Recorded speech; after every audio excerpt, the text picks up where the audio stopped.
On est le lundi 3 septembre et comme vient de l'annoncer M. Salomon, c'est le dernier cours avant pas mal de temps, jusqu'après les fêtes, jusqu'après les dernières fêtes, jusqu'après Sukkot.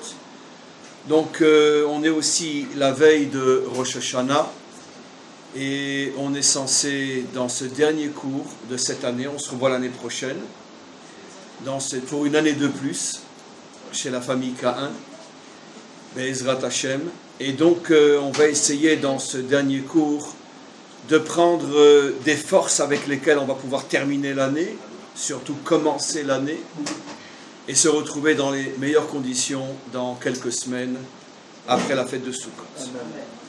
Alors on va aujourd'hui parler d'un passage extrêmement mystérieux, tout au début de la Torah, lié à Rosh Hashanah, lié à la création du monde et à la création de l'homme.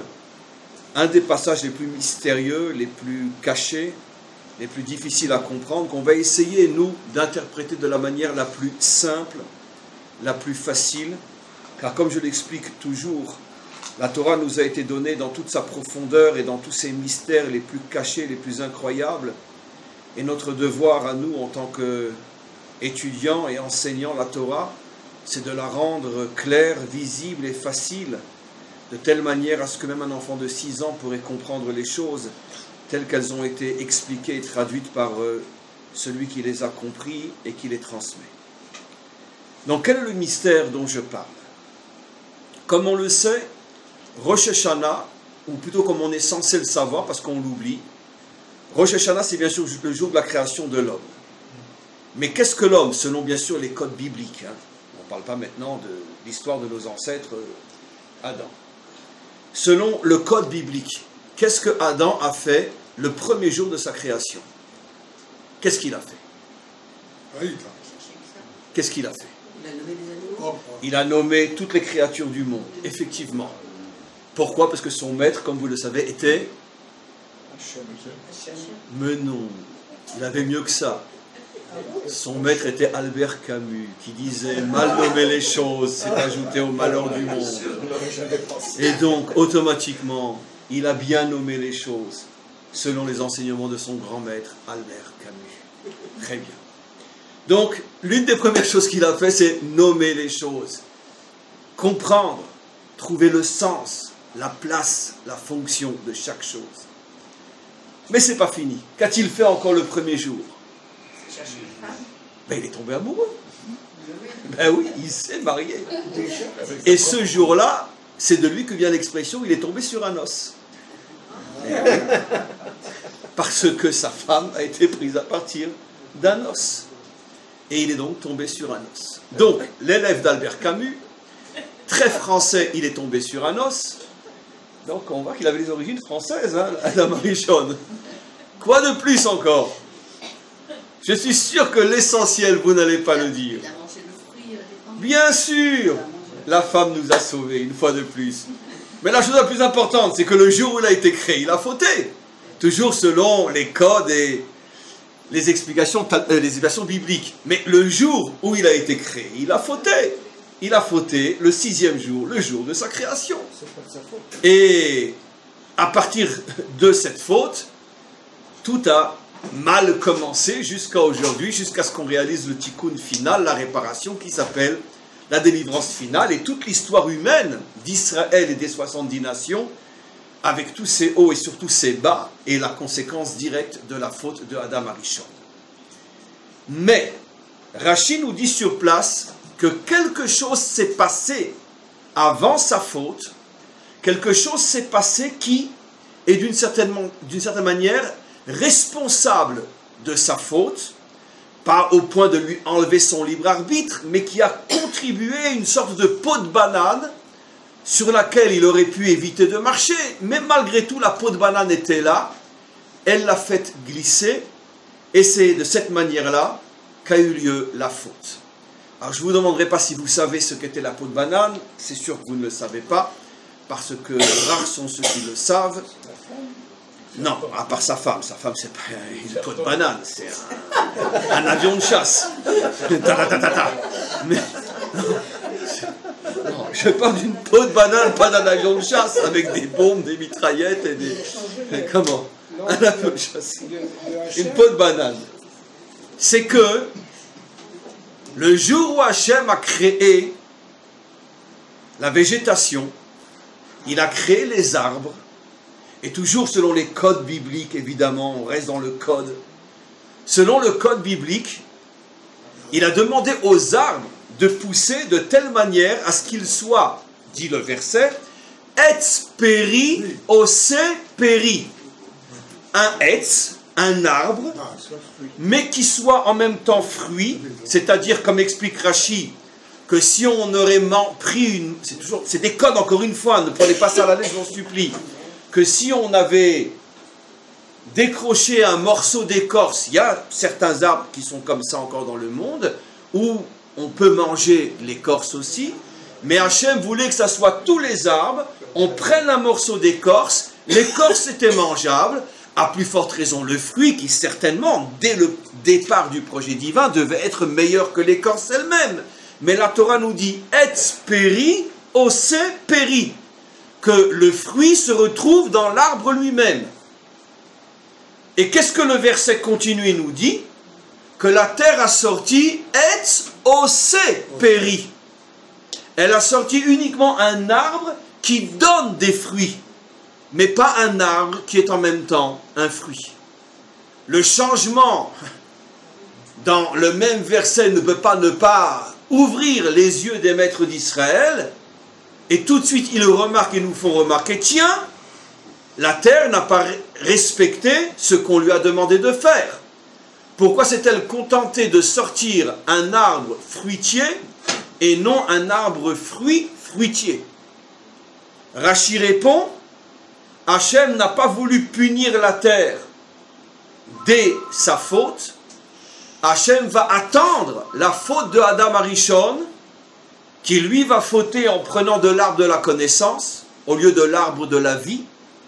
Et à partir du moment où Hachem punira Adam pour avoir mangé de l'arbre de la connaissance et non de l'arbre de la vie, il reviendra sur la terre et il lui dira, puisque toi aussi tu ne m'as pas écouté, et toi aussi tu n'as pas fait ce que je t'ai demandé au niveau des arbres, de la même manière qu'Adam a mangé l'arbre de la connaissance au lieu de l'arbre de la vie, toi tu m'as sorti un arbre qui donne des fruits au lieu d'être un arbre qui lui met un fruit et qui porte des fruits. Donc vous avez tous les deux fauté avec les arbres, et donc maintenant tu recevras ta punition, et c'est pour ça qu'il est dit, la terre sera maudite à cause de toi. Quel est le rapport? La terre n'a pas fauté. D'après Rashi, on comprend. Alors évidemment, toute cette explication est une métaphore codée, plus secrètement encore que les codes du Mossad, et qui peut décoder des métaphores pareilles? Parce qu'il est absolument évident que celui qui s'arrêterait à l'explication formelle, lo aleinu. Qu'est-ce que l'on cache derrière cela? Alors évidemment, comme il s'agit, tel que je l'ai présenté, d'une explication fondamentale, bouleversante, puisqu'elle est au cœur de la racine de toute l'histoire humaine. Puisque toute l'histoire humaine commence avec la faute de Adam, et voilà que la Torah nous révèle que cette histoire d'arbre qui n'est pas sortie comme il devrait sortir est liée à la faute de Adam. Qu'est-ce que cela veut dire? Alors encore une fois, croyez-moi, je suis obligé de vous le dire, je pourrais expliquer à des niveaux extrêmement profonds, même à notre niveau, mais j'ai choisi une explication beaucoup plus terre-à-terre, beaucoup plus simple, beaucoup plus ouverte à tout à chacun, qui, malgré sa simplicité, reste vraie et profondément vraie, parce que mon but est de transmettre un message et pas seulement des connaissances qui ne pourront pas descendre dans notre vécu. Donc c'est la raison pour laquelle je vais expliquer très simplement. On oublie tout ce que j'ai dit, on va maintenant rentrer par une autre porte pour revenir à la question du départ, le décodage de cette histoire. Prenons un exemple, différents exemples dans la vie. On voit que, et surtout à nos âges, on a suffisamment d'expérience et de recul pour savoir ô combien c'est vrai. On voit qu'il y a un phénomène extrêmement usant, décevant, déconcertant dans l'existence, c'est qu'on part souvent avec un idéal, avec des projets, avec une foi, pas forcément dans le sens religieuse, très très très haute, un idéal très fort. Et puis lorsque l'on commence à réaliser cet idéal, lorsque l'on commence à rentrer dans la réalité, sur le terrain, on s'aperçoit pratiquement toujours que finalement, je vais donner des exemples très et trop concrets dans un instant, on s'aperçoit que l'idéal commence à s'effriter, que la réalité, le vécu, semble tellement éloigné, tellement différent, tellement contraire à l'idéal, au point que très vite, on ne ressent plus rien, on se décourage, et très souvent, on arrête et on ne va pas plus loin. Donnons un exemple dans un des domaines qui est l'un des plus dramatiques et les plus catastrophiques dans notre génération et dans notre monde moderne. Le nombre effroyable, incroyable de divorces, au point que, j'oserais presque dire avec un humour à dessous, que les gens intelligents préfèrent ne plus se marier, comme ça au moins on n'aura pas besoin de divorcer. C'est pour ça que dans le monde d'aujourd'hui, je veux dire, la grande majorité, je parle du monde moderne, bien sûr, ne se marie plus, et la majorité de ceux qui se marient divorcent. Je dis toujours que la génération à venir sera une génération très, très, très, très difficile, très, très dure. Je n'exagère pas en disant, car les chiffres sont là, que la grande majorité du monde adulte de demain seront des enfants de divorcés. Dans le monde moderne, je parle. La grande majorité du monde adulte de demain. Et ça veut dire que des générations dures, très dures, qui auront eu une enfance pas évidente, une enfance pas évidente du tout. Car bien sûr, beaucoup d'enfants de divorcés s'en sortent, mais la majorité reste sur le carreau, même si ça ne se voit pas vraiment de l'extérieur.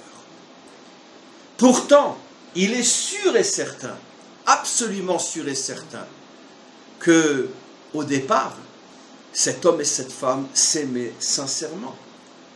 Et que quand ils se sont promis sous la choupa, parce que chez nous, c'est exactement comme partout ailleurs, en Israël, il commence à y avoir plus de divorces que de mariages qui tiennent, quand on prend l'ensemble de la population israélienne, chez nous aussi. On a voulu être comme les Occidentaux, donc on l'est pour le bien et pour le pire. Et donc, c'est évident que sous la choupa ou devant monsieur le maire, quand il s'agit de non-juifs, c'est évident que lorsqu'ils se regardent l'un et l'autre et qu'ils se sourient et qu'ils se promettent avec leur cœur, avec leur âme que c'est pour la vie, c'est évident qu'ils sont sincères. C'est évident que dans les premiers temps, ils s'aiment. C'est évident que dans les premiers temps, ils sont prêts réellement à mourir l'un pour l'autre. Et que le mot « je t'aime » veut vraiment dire « je t'aime ». C'est pas comme dans la chanson. Parce que dans la chanson, c'est comment? Le mot « bonjour » veut vraiment dire « bonjour ». Qui c'est qui chante? Ah, c'est ça. Hubert Pagani. Chez nous, ça sent la soupe et le bébé dormant. C'est pas d'Hubert Pagani? Si. Bon, c'est pas grave, j'ai envie de me tromper. Je reviens à mon cours. Mais c'est une très très belle chanson. D'accord. Il dit pas le mot amour, je t'aime, je t'aime. Il dit et nous, on se dispute à coups de mots d'amour. Écoutez cette chanson, elle est magnifique. Voilà. Et donc, c'est évident qu'on se disputait aussi à coups de mots d'amour. Mais qu'est-ce qui a fait qu'on est arrivé à se détester à ce point? Qu'est-ce qui a fait qu'on est arrivé à ne même plus voir les enfants au milieu et surtout disparaître de ma vie? Comment qu'on a pu en arriver à se haïr tellement? Et pourtant, on s'aimait sincèrement.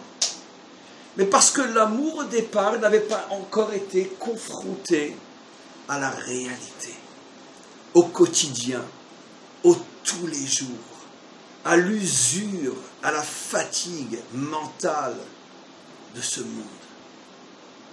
Et donc, dans les premiers temps, elle et moi étions encore comme dans un nuage. Mais après, très vite, la réalité nous a usés. Et l'amour sincère a cédé sa place à une haine plus forte encore, malheureusement. Et c'est quoi le divorce?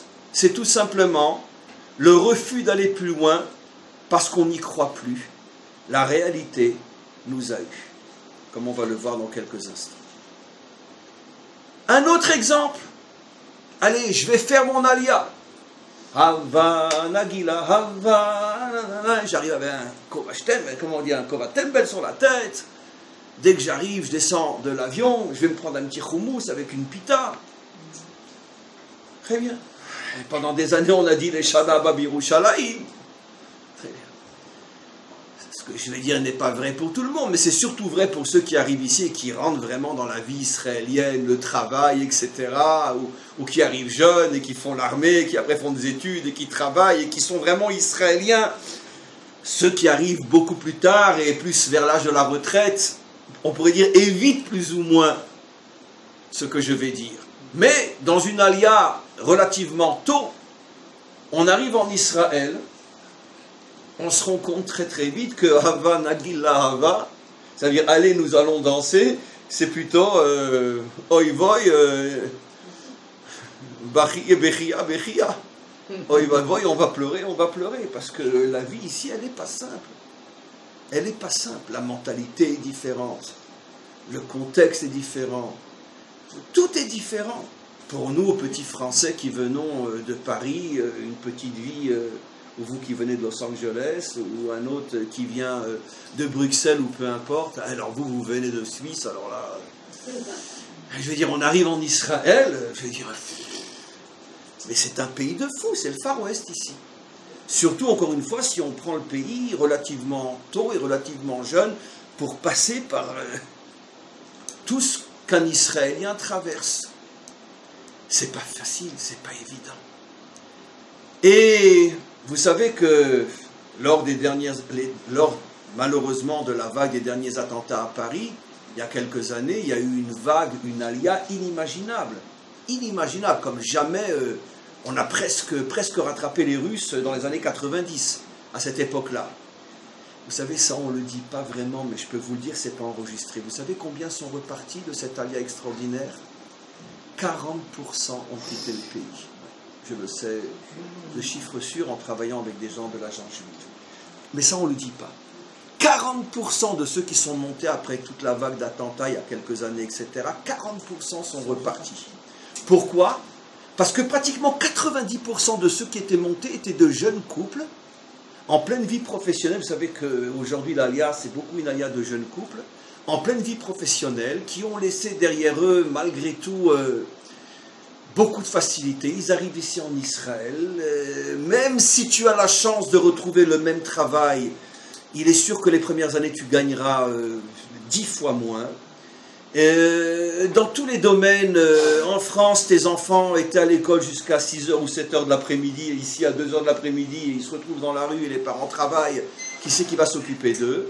La mentalité, les difficultés, les dangers, 40% sont repartis. Et je ne les critique pas.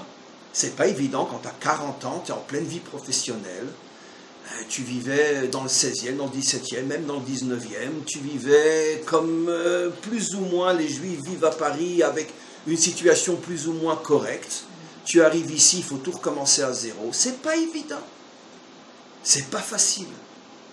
C'est pas la sécurité sociale à l'européenne ici. C'est débrouille-toi ou va te faire voir. C'est comme ça que ça fonctionne. Et donc, là aussi, mais pourtant, ils sont venus vraiment avec un rêve fort. Quel est le juif qui ne rêve pas de cette terre en sentant son cœur commencer à palpiter? Quel est le juif qui ne commence pas à trembler en n'entendant rien que le nom Jérusalem?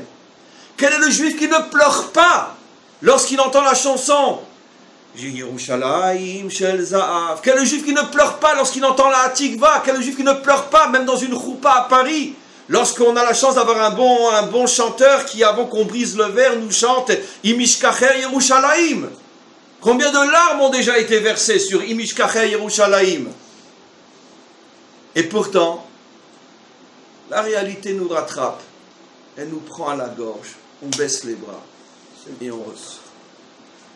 À un niveau beaucoup plus individuel, combien dans notre vie, si on fait le bilan, combien de fois on avait envie de se lancer dans un projet, de faire quelque chose, mais dès qu'on a commencé à faire, on a eu tellement de déceptions, tellement de trahisons, tellement de critiques, tellement allez vous faire voir, j'en ai rien à faire, je reste chez moi comme tout le monde. Après tout, pourquoi moi je vais être le frayeur et puis je vais me donner pour les autres? Si c'est pour récolter ce que je récolte, ben je reste chez moi. Puisque si tu veux véritablement en prendre plein la figure dans ce monde, qu'est-ce qu'il faut faire? S'occuper des autres. C'est au niveau macro ce que les parents vivent au niveau micro. Ben, à partir de quand les parents commencent à en prendre plein dans la figure? Quand les enfants grandissent, d'accord? Et que les enfants commencent à se révolter contre les parents. J'ai tout donné pour cet enfant. Pendant des années, je n'ai pas dormi. J'ai travaillé des heures et des heures pour pouvoir nourrir ma femme et mes enfants, dira le père, où j'ai pas dormi pendant des années. J'ai perdu mes dents, j'ai donné mon fer, mon calcium pour mettre au monde 4 ou 5 enfants. Et c'est comme ça qu'il me remercie. J'en fais plus. C'est ce que le monde occidental a décidé de faire. On ne fait plus d'enfants. On a des siècles derrière nous qui nous apprennent ce que ça veut dire crever pour les enfants. Donc on n'en fait plus. Encore une fois, on renonce. On ne se marie plus, on ne fait plus d'enfants, etc., etc. Bref, vous avez tous et toutes compris qu'on assiste à un phénomène incroyable dans ce monde. La claque sera d'autant plus forte que l'idéal au départ était fort. Parce qu'il est absolument impossible de passer de la pensée idéale à la réalisation de l'idéal sans passer par une période d'amertume, de difficultés inimaginables qui vont faire en sorte que la grande majorité vont renoncer en plein milieu. Maintenant, je vais vous décoder le code biblique. Hachem dit à l'arbre, l'arbre c'est le symbole de la vie. Pourquoi? Qui est comparé à un arbre? C'est l'homme. Comme un arbre dans la ville. Qui c'est qui chantait ça? C'est comme moi, vous ne me rappelez pas le titre des chanteurs. Qui chantait comme un arbre dans la ville? C'est une chanson française, pas italienne. Comment? Forestier, absolument. Michel Le Forestier. Maxime, pardon. Maxime. Le Forestier.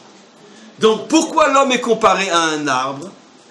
Parce que l'arbre est le symbole de la vie individuelle et collective.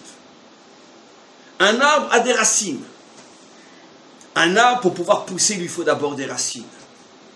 Ces racines, c'est l'histoire de son peuple. À un niveau privé, plus individuel, ce sont ses parents, la famille. Et puis après, pousse l'arbre. L'arbre, le tronc, c'est la vie. Mais la vie, elle nous dirige vers quoi? L'arbre, finalement, il va donner des fruits, des branches, des fruits. Les fruits, c'est ce que je vais réaliser. Ma femme et moi, on a tenu 50 ans, 60 ans ensemble. Et je vais vous dire un secret, d'accord? Je l'aime encore plus après 60 ans que je l'aimais le soir du mariage. Vous entendez beaucoup des choses pareilles? Non. Impossible. D'accord. Vous savez qu'aujourd'hui, si vous rentrez dans les affaires et que vous dites à quelqu'un je suis marié avec la même femme depuis 30 ans, on vous prend pour un malade. Alors 50 ans, je dis. Quoi, la même femme depuis 50 ans? T'es pas quelqu'un de fiable, on ne peut pas faire des affaires avec toi. T'es dangereux. Donc vous imaginez un homme qui puisse dire, après 60 ans de mariage, ma femme et moi, on a construit entre nous quelque chose qui fait qu'on a honte de la manière dont on s'aimait le jour où on s'est rencontrés. Notre couple, nos enfants, notre famille. Maintenant, celui qui n'entend que le résultat, qu'est-ce qu'il va dire? Bon, ben, sans doute, ils ont eu de la chance. Non, c'est faux. Il lui a dit des milliers de fois, comme dans n'importe quel autre couple, il lui a dit des milliers de fois au moment de la dispute. Excusez-moi, et moi j'ai le droit de le dire, hein. Va te faire foutre, retourne chez ta mère, je te supporte pas. Bien sûr qu'il lui a dit. Alors je ne vous dis pas ce qu'elle lui a répondu. Peut-être qu'ils se sont séparés pendant plusieurs jours, pendant plusieurs semaines aussi. Peut-être que 10 fois ils ont pensé à divorcer. Mais ils ont tenu.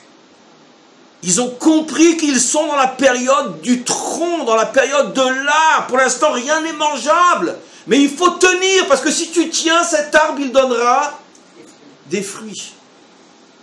Sois patient. On est obligé de passer par le tronc avant d'arriver aux fruits. Tu es arrivé en Israël plein d'espoir, plein d'amour, plein de rêves. Et comme je disais hier dans un autre cours, la première fois que tu attends pour rentrer dans un bus, tu es tout devant, tu es devant la porte, et puis tu vas rentrer, puis quelqu'un vient, il te pousse, il te fait tomber, et puis si tu oses te plaindre, il te crie dessus comme si... Ça nous est tous arrivé. On se dit, mais attends, je suis chez les Juifs là? Je suis en Israël? Je suis revenu chez mon peuple? Oh bah, je préfère le petit français de Paris, hein, je veux te dire. Hein. S'il vous plaît, passez devant. Bon, il était une fois, nous on l'a connu cette époque-là. Moi j'ai quitté Paris à 30 ans, mais il y a 30 ans c'était encore comme ça. Hein. Je veux dire, je vous en prie, madame, vous avez une poussette, passez devant. T'es même pas encore entré dans le bus que si tu as un enfant dans les bras, tout le monde se lève déjà.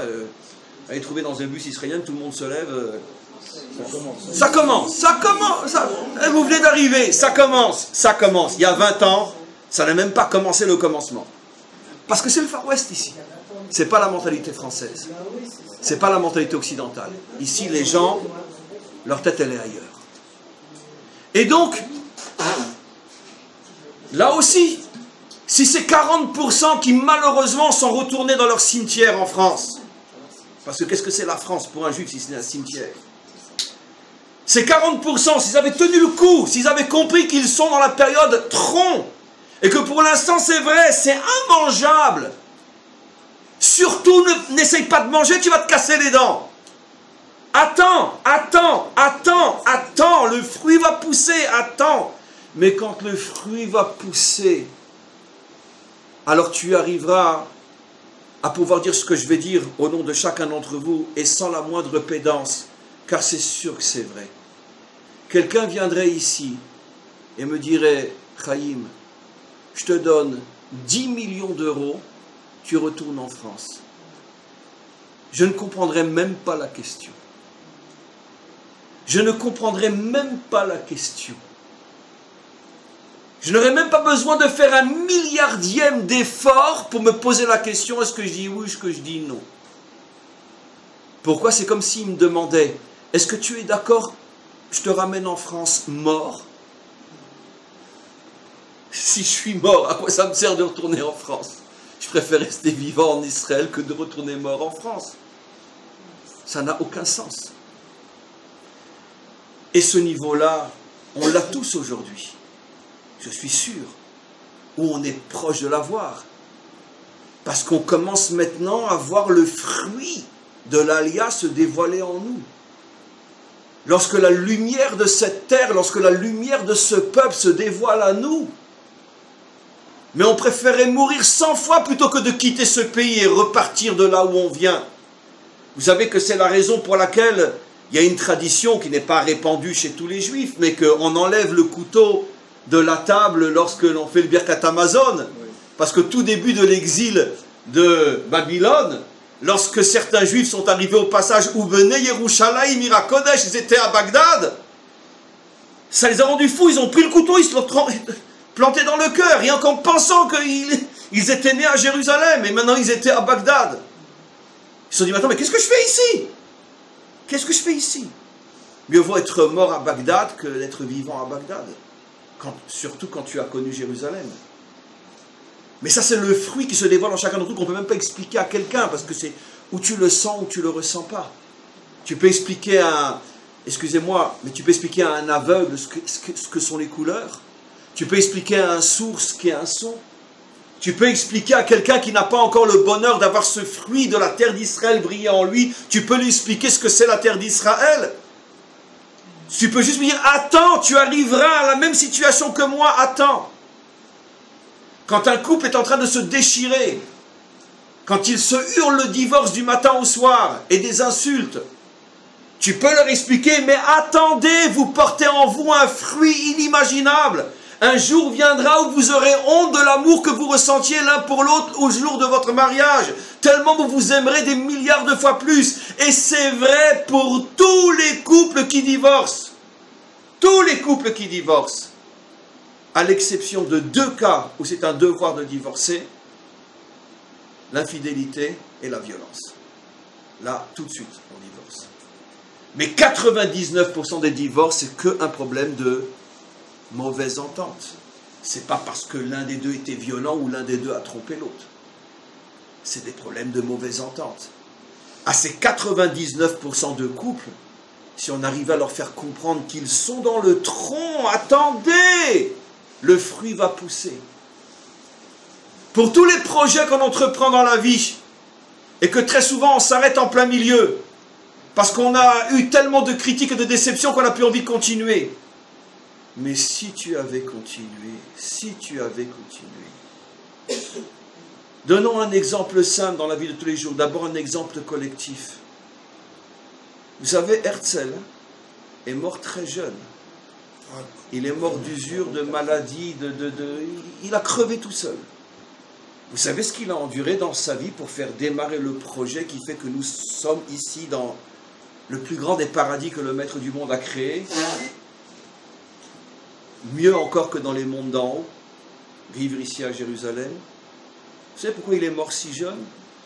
Parce qu'il a traversé l'enfer. D'abord, il avait la majorité du peuple juif contre lui. La majorité des juifs contre lui, ça c'est par définition. C'est par définition. Les premiers ennemis d'un juif sont les juifs, comme on le sait. Donc il avait la majorité des juifs contre lui. Il avait le monde entier contre lui. Et les sous-tables, et les complots, et les ci, et les ça. Lui-même, il a eu une vie terrible. Sans rentrer dans les détails, la plupart de ses enfants, si pas tous, ont complètement même quitté le judaïsme. Sans rentrer dans les détails, parce que c'est très dur. Et il s'est retrouvé pratiquement tout seul. Il a lancé un projet dont il était encore à des milliards d'années-lumière d'imaginer qu'un jour il prendrait forme, ce projet. Mais il n'a jamais baissé les bras. Et aujourd'hui, chaque juif qui respire sur cette terre, c'est parce qu'un jour, un fou furieux, contre un tsunami de haine, d'incompréhension, d'ignorance et d'ironie, un fou furieux a dit, moi, je ne baisse pas les bras, je vais jusqu'au bout. Et c'est grâce à lui qu'on est là aujourd'hui. Combien qu'il y en a des comme ça sur terre? Combien qu'il y en a?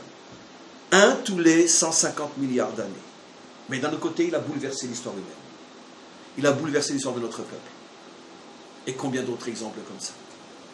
Commençons bien avant lui. Un personnage plus biblique. Abraham. Mais Abraham, il était seul contre le monde entier. Abraham, sa première révolte, c'est contre Nimrod au moment de la tour de Babel. Où tous les peuples se réunissent autour du projet de la tour de Babel. Il est le seul à dire non. Il est pris, il est jeté dans la fournaise. Pas à cause de ça, mais peu importe. Il a le monde entier contre lui. Son propre père le prend et l'amène chez Nimrod pour qu'il le jette devant les yeux de son père dans la fournaise. Vous connaissez un père capable de faire une chose pareille? Et qu'est-ce qu'il n'a pas traversé après? La stérilité. Après, il met au monde d'Ishmaël, la première grande déception. Et quand enfin il met au monde Yitzhak, l'épreuve de la Hakeda. Et finalement, quand il quitte ce monde, est-ce qu'il la voit, cette terre à lui? Est-ce qu'il voit même le début de la possibilité d'avoir un peuple? Mais franchement, quand après 175 ans de vie, on s'en va et qu'on laisse qu'un seul enfant sur terre, on peut s'imaginer que de cet enfant va sortir un peuple? Arrêtons de lire la Bible comme on lit il était une fois nos histoires, nos ancêtres les... Prenons la Bible au sérieux. Un homme qui pendant 175 ans s'entend dire « Je ferai sortir de toi un grand peuple et tu auras cette terre ». Il quitte ce monde, il laisse un enfant dans une terre remplie par des millions de Cananéens. Comment voulez-vous qu'il imagine que le projet va se réaliser? Il a baissé les bras. Ben, c'est le premier Herzl de l'histoire. Bien sûr, il n'a pas baissé les bras. Malgré toutes les déceptions, malgré toutes la colère qu'il aurait pu avoir aussi contre Hachem. Je ne vois pas le début de la réalisation de tes promesses. Mais alors je peux vous en donner un qui, lui, avait des milliards de raisons de plus de se révolter et de tout lâcher et qui ne l'a pas fait, c'est Yaakov. Yaakov, il termine sa vie où? En Égypte. Avec 70 personnes soumises à la plus grande puissance maléfique de cette génération, Paro. Alors lui, il termine son histoire en Égypte avec la promesse qu'un jour, vous reviendrez sur cette terre. Il faut y croire, hein. Et pourtant, au jour de sa mort, il enseigne à ses enfants, Shema Israël, Hashem Elokeinu, Hashem Echad. Tous les signes extérieurs semblent prouver que c'est un rêve, un fantasme, mais non, faites confiance. Et comme je le dis toujours, la révolte du ghetto de Varsovie, elle a commencé quand? Le premier coup de feu tiré. Ils ont fait un simulacre de Seder. Ils n'avaient rien. Ils ont fait semblant qu'ils faisaient le Seder, c'était le soir de Pessah. Ils ont dit les Shana Abba Birushalayim et ils ont tiré le premier coup de feu. Et ils sont tous partis à Treblinka. Les Shana Abba Birushalayim. Mais dites-moi, on aurait pu imaginer que quelques années après seulement, eux qui ont dit les Shana Abba Birushalayim, je sais ce que veut dire est un petit peu choquant, mais c'est la réalité. On aurait pu imaginer que quelques années après, se poserait à Berlin un avion venant de Tel Aviv avec une grosse Magen David sur ses ailes. Quelques années après, ben oui, le ghetto de Varsovie, c'est la révolte en 43, etc., peu importe. Et dès les années 50, même pas 10 ans après, un avion israélien se pose en Allemagne avec un Magen David sur ses ailes. Au lieu que le Magen David soit là pour qu'on t'emmène à Auschwitz, il vient de Tel Aviv et il se pose à Berlin.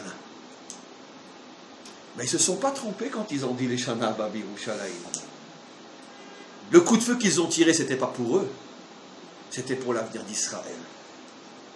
Ils ont compris que la vie, c'est un tronc et qu'il faut payer un prix très cher pour mériter d'avoir le fruit. C'est vrai sur le plan collectif, c'est vrai sur le plan individuel. Alors maintenant, on va creuser un peu plus.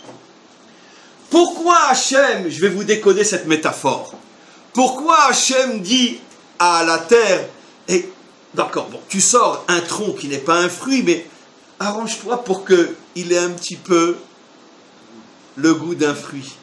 Parce que Hachem, il sait très bien ce qui attend l'homme sur terre.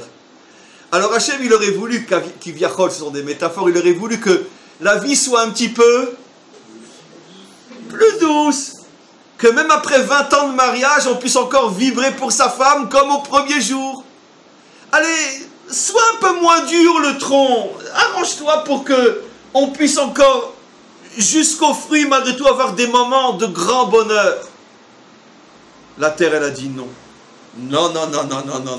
Moi, je veux un homme qui soit capable. Puisque l'homme va être comparé à l'arbre, la terre dit, c'est des métaphores bien sûr, non. Pour qu'un homme soit un homme, je veux le tester. Est-ce qu'il est capable d'investir 30 ans dans son couple pour finalement arriver à être le plus heureux des couples sur terre? Est-ce qu'il est capable d'investir 20 ans en Israël pour commencer à gagner ce qu'il gagnait il y a 20 ans en France? Est-ce qu'il est prêt? Je veux voir si cet homme-là, s'il vous plaît, je veux voir si cet homme-là aura cette force. Donc, finalement, quel était le refus de la terre? Ce n'était pas un refus de révolte ou de méchanceté, d'après ce qu'on explique. C'était un refus. Il faut comprendre que Hachem voulait un petit peu faciliter la vie sur terre. Elle aurait été différente de ce qu'elle est. Et la terre a dit non. Puisque l'homme doit être comme un arbre, je veux que son tronc soit immangeable, parce que finalement, ceux qui arriveront jusqu'au fruit seront des hommes véritables. Et ceux-là, véritablement, justifieront le pourquoi de leur existence. Hachem a dit à la terre, tu es un petit peu trop dur, trop midatadine. L'homme, il a besoin, malgré tout, de réconfort dans sa vie, de bons moments. Parce que Hachem, il avait un plan. Excusez-moi, je vais être un petit peu insolent. Hachem, il dit à la terre, tu sais, si dans un couple, par exemple, c'est que du tronc pendant des années, un homme et une femme ne peuvent pas rester sans bon moment. Eh bien, s'il ne le trouve plus avec sa femme, il risque d'aller le chercher ailleurs. Et s'il va le chercher ailleurs et que l'autre l'apprend, alors c'est sûr que c'est fini. Donc je préfère que de temps en temps tu sois un peu moins dur, que ton écorce soit mangeable. Et je voudrais que dans la vie de couple, c'est sûr, il y a des moments durs, mais qu'il y ait surtout des grands moments de bonheur. Comme ça, personne ne cherchera à aller s'amuser ailleurs. C'est pareil pour l'Alia. Pourquoi 40% est reparti? Mais parce que tous les plaisirs et toutes les facilités qu'on avait à Paris, on les avait plus ici. Et un homme ne peut pas vivre sans moment de détente. Je ne peux pas constamment trimer. J'ai besoin de me sentir bien aussi, donc je repars en France. Je ne peux pas constamment, toute la journée, vivre en face d'une femme qui me traite de tous les noms. J'ai besoin qu'on me dise qu'on m'aime. Alors, elle ne me le dit pas, mais une autre va me le dire. C'est de ça qu'Hachem avait peur. Donc il a dit au tronc, sois un petit peu plus coulant. Mais le tronc n'a pas voulu. Et c'est ce qui va amener à la faute de Adam. C'est facile à comprendre la faute de Adam. Il y a deux arbres. Ça, je l'ai déjà expliqué. L'arbre de la connaissance et l'arbre du savoir et l'arbre de la vie. Quel est, d'après tout ce que j'ai expliqué, lequel des deux arbres est le plus facile à manger? L'arbre du savoir ou l'arbre de la vie? L'arbre du savoir, parce que le savoir, c'est théorique. D'accord? Je sais que ma place en tant que juif est de vivre à Jérusalem. Je sais que mon devoir en tant qu'homme, c'est de me marier, de fonder une famille. Très bien. Il y a beaucoup de choses qu'on sait. Maintenant, j'aimerais bien que tu le vives. L'arbre de la vie. Ah, non. Le vivre, c'est un peu plus compliqué. Parce que si je vis la relation avec une femme, je vais regretter de m'être marié. Si vraiment je quitte Paris pour m'installer en Israël, je risque de regretter d'avoir dit les Shana Abba Birushalayim.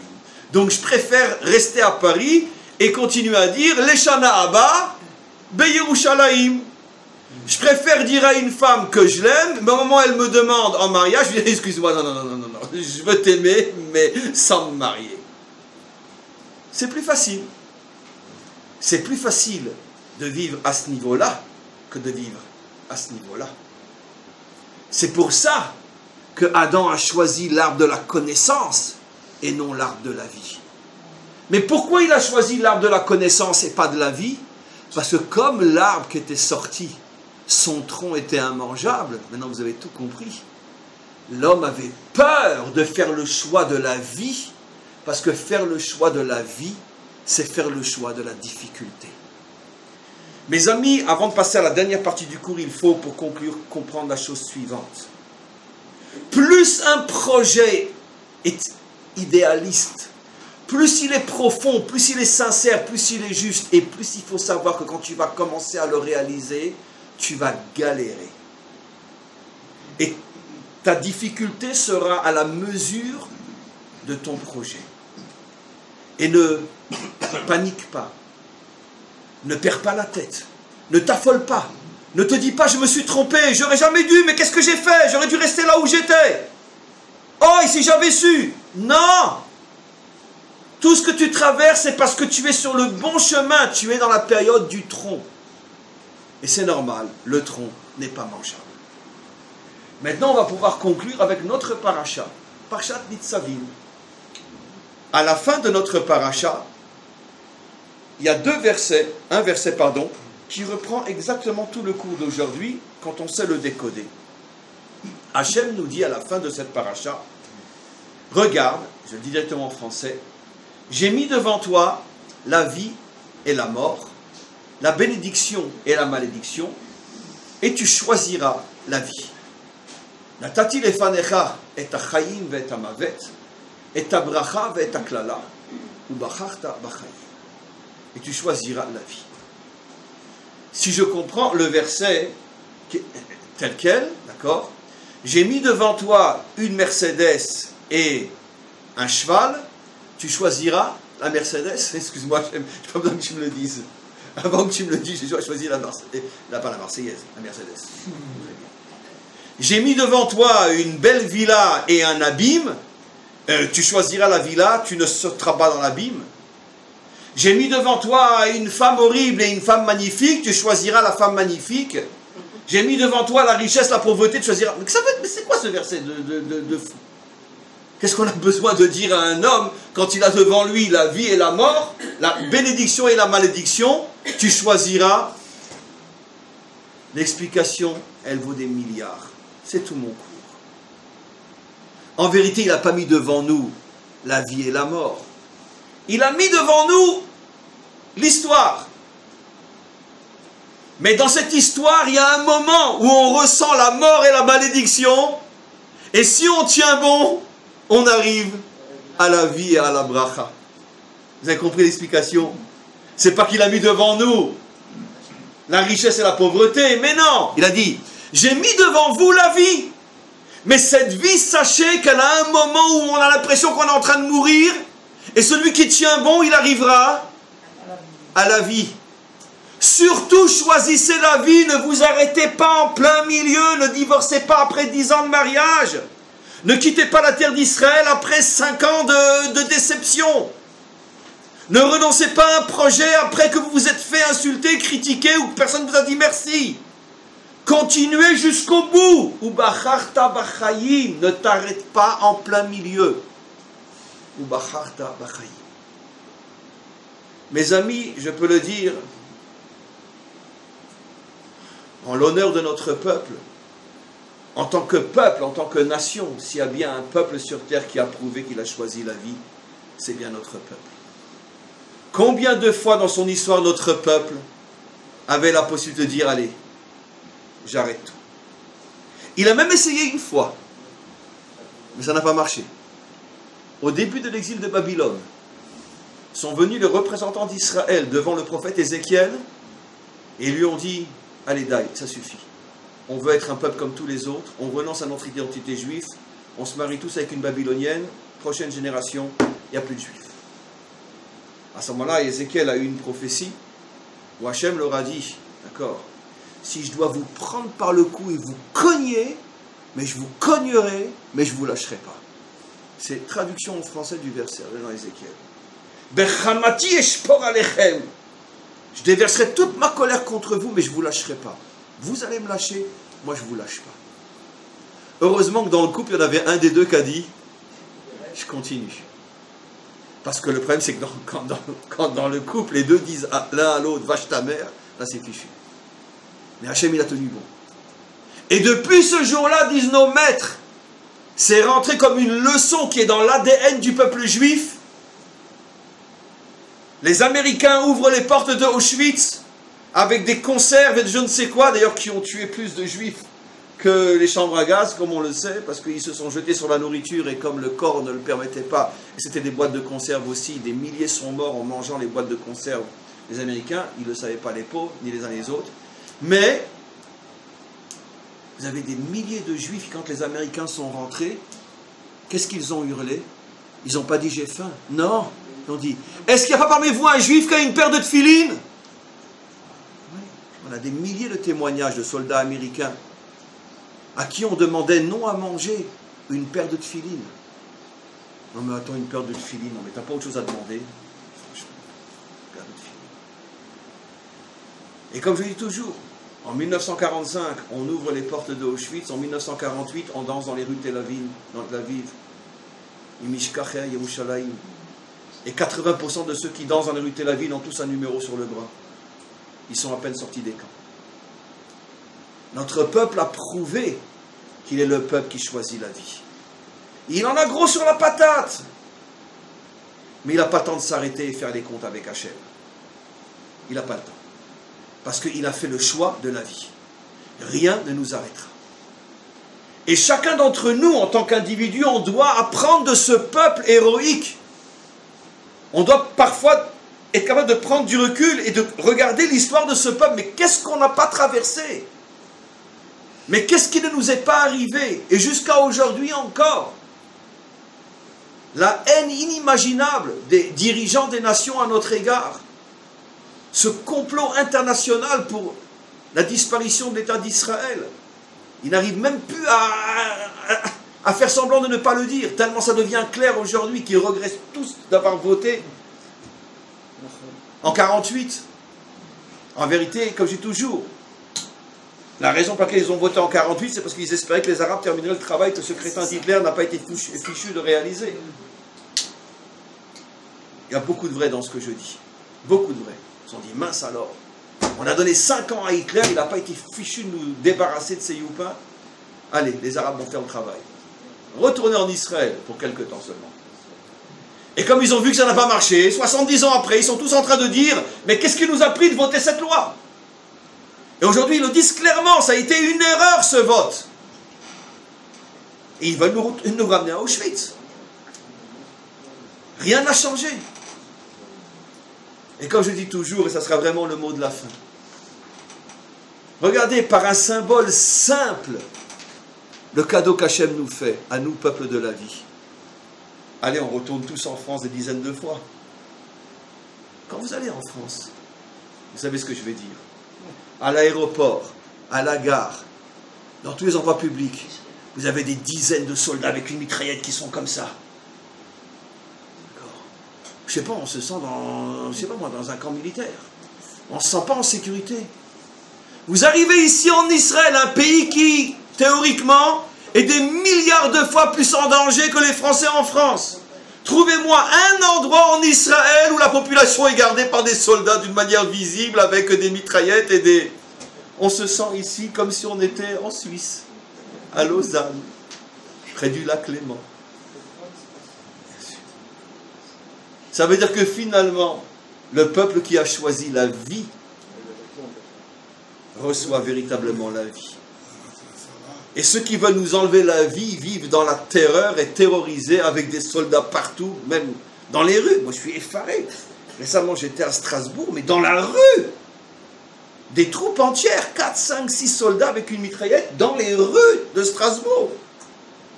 Je dis, mais c'est pas possible. Encore dans une gare, dans un aéroport, je veux bien. Mais pourquoi dans la rue? Vous imaginez, c'est du jamais vu en Israël. Que des soldats dans le sens pour nous garder, je ne parle pas de nos enfants qui partent à la base, mais que des soldats sont postés dans les rues de Tel Aviv pour protéger les Israéliens à Tel Aviv. Mais si le gouvernement osait penser une chose pareille, il y aurait la révolution dans ce pays. Parce que nous, on a choisi la vie, on veut vivre. Et bien, comme on a fait ce choix, on est récompensé. Aujourd'hui, on est le peuple de la vie. Et ce message est vrai pour chacun d'entre nous. La vraie teshuva, c'est de comprendre une fois pour toutes que c'est ça la vie. Un tronc et des fruits. Et celui qui tient bon jusqu'au bout du tronc rentrera dans un bonheur inimaginable et il ne sera que louange et que remerciement pour le Maître du monde. Amen v'chein yeh ratzon. Et à tous et à toutes, une très très très bonne année.